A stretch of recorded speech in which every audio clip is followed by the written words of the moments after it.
Действие на руски. Действие. Отвърки. Действие. На руски действие, пак.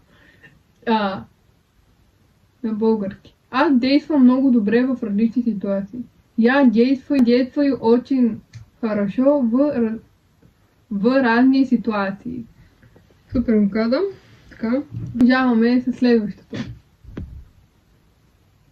Оп.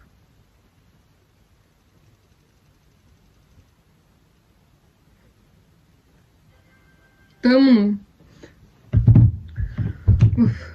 В тази стая е много тъмно. На български, на руски. А как е тъмно на руски? Темно.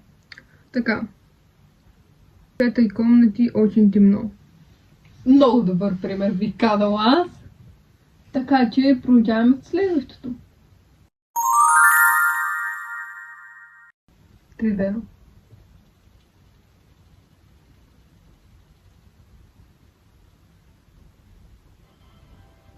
Съвет. Български съвет. На руски съвет.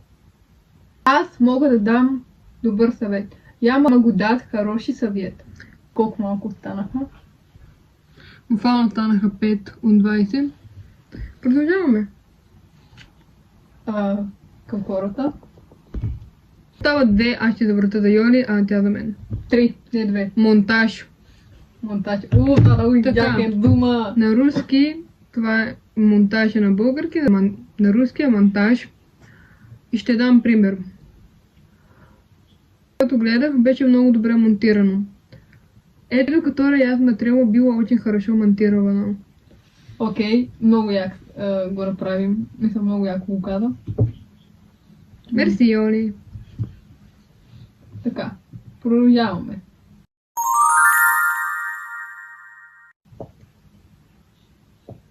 Остава 4. После си въртнем една на друга. Снимам. И това е 10 нещо също е доста яко. Снимам на руски е снимат. Давам пример. От български на руски. Първо на български. Ние снимаме много яки видеа. Мы снимаем очень классные ролики. Да, това е. Първо да ти избера на тебе. Така, да останат 2 тогава. Не, но то няма смисъл. Добре, остават 3 и сега Йори върти за мен. В момента са 3. Така. Хайде, да видим какво ти се падне.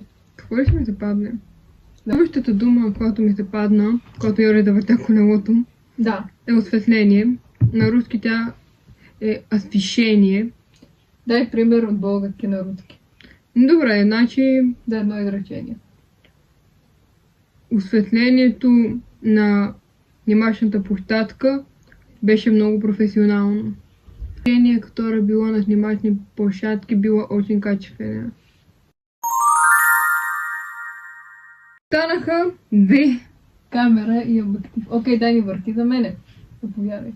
Остават 2.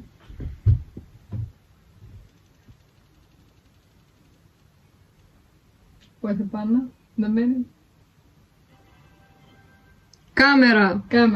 Български е камера, на руски е камера. Така. Камерата, която си взех, беше много добра марка. Камера, которую я взяла, была очень хорошим брендом. Аз бих казала, че даде прекрасен пример за това нещо. Окей, остана ли само едно, това го махни. Искаш ли това с това едно, което остана, да измислим всяка пълно изречение? Да, това ще е много по-интересно. И всеки да види, окей, какво остана, Дани? Аз няма смисъл да върта вече. Да. Остава... Не знам дали ще се види. Няма да се види. Обектив. Обектив. Обектив на руски. Това измисли изречение български на руски. Ти си първа. Давам ти честа. На български обективът, с който снимаха, беше много професионален. На руски обектив, который они снимали, бил очень професионален. Аз според мисля. Обективът, който беше на снимачната площадка, много ми хареса. Обектив, который был на снимачни площадки, Мне очень понравился. Мне очень понравился. Добре, това беше от нас. Искаме, ако може, да се абонирате за канала ни, да Да. лайкнете това видео, да коментирате, Да стъкнете камбанката да стъкнете камбанката, може да ви излизат известия. и Напишете. Надяваме се да сме помогнали на някои хора с руският, както и с българският. Учете с нас интересно и забавно. Учоба с нами очень интересна и забавна. И да бъдем, ако това ви е било полезно по някакъв вид форма, може да го поделите, да коментирате какво мислите за това, което правим. И да. И напишете в коментарите коя да е следващата тема, на която искате да е видеото ни. Да ни последвате в Инстаграм и ТикТок. Тук ще го впишем. Добре. И това бяха думите, които ви дадохме в това видео и темата, която разбрахте. Надяваме се да сте ги научили по някакъв по-интересен начин, както и да видите, че нищо не е трудно. Продължавайте да вярвате в себе си и да. Има ли желание, има и начин. Есть ли желание, есть и начин. Така че Всем пока, ребята! Обичаме ви! Бай!